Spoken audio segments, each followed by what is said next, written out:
Des salariés chargés de faire de la veille médiatique, de rédiger des synthèses pour leurs clients. Bientôt remplacés par les machines. C'est ce que viennent d'apprendre les employés d'Onclusive, agence de relations publiques. 209 postes sur 383 vont disparaître au profit d'une intelligence artificielle. Ces syndicalistes encaissent le choc. D'une ampleur comme ça, d'une violence comme ça, non, on ne s'y attendait pas. Des cadres, des directeurs, aux simples techniciens de production. Ça concerne effectivement tout le monde. La société rachetée par un fonds d'investissement américain évoque une modernisation pour un service plus rapide et plus fiable.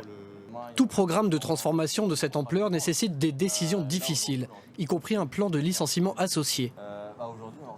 À la clé, un service dégradé selon ce salarié spécialisé dans la veille médiatique.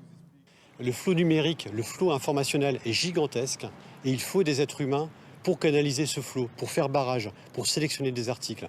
Et une machine ne peut pas le faire parce qu'une machine obéit bêtement et c'est quelque chose qui est très dangereux.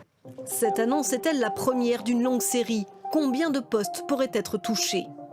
Avec l'intelligence artificielle, 2/3 des emplois actuels pourraient être en partie automatisés, soit 300 millions à travers le monde.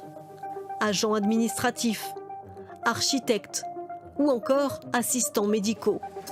Un chiffre à relativiser selon certains experts. C'est typiquement ce qu'on a vu avec ChatGPT ainsi que d'autres, il y a des hallucinations.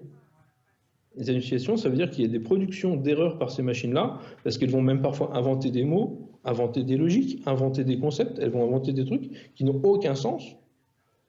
Et donc il faut toujours l'être humain derrière pour contrôler ce qui s'est passé quand on a produit un document ou une image. Maîtriser ces programmes devrait donc aussi permettre de créer de nouveaux emplois.